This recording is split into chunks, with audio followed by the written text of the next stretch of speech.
भारतीय वंशाची नर्स निमिषा प्रिया जिच्यावर येमनमध्ये खून केल्याचा आरोप आहे, तिला फाशीची शिक्षा सुनावण्यात आली होती. मात्र ही प्रक्रिया सध्या पुढे ढकलण्यात आली आहे.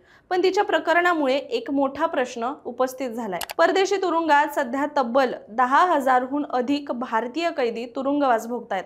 त्यातील 49 जणांना फाशीची शिक्षा सुनावण्यात आली आहे. बहुतेक प्रकरणं ही ड्रग्ज, व्हिसा उल्लंघन, आर्थिक फसवणूक किंवा हत्या यांसारख्या गंभीर गुन्ह्याशी संबंधित आहे. भारतीय कैद्यांची सर्वाधिक संख्या ही संयुक्त अरब अमिरात, सौदी अरेबिया, कतार, कुवेत आणि मलेशिया या देशांमध्ये आहे.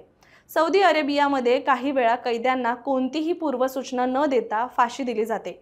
मलेशियात ड्रग्ज संबंधित गुन्ह्यांना थेट फाशी होते, तर कतारमध्ये अनेकदा कैद्यांवर कडक कारावास किंवा निर्वासनाची शिक्षा देखील सुनावली जाते. भारत सरकार काही प्रकरणांमध्ये हस्तक्षेप करतं, पण अनेक वेळा कायद्याची मर्यादा असते आणि ज्यामुळे काहीच करता येत नाही.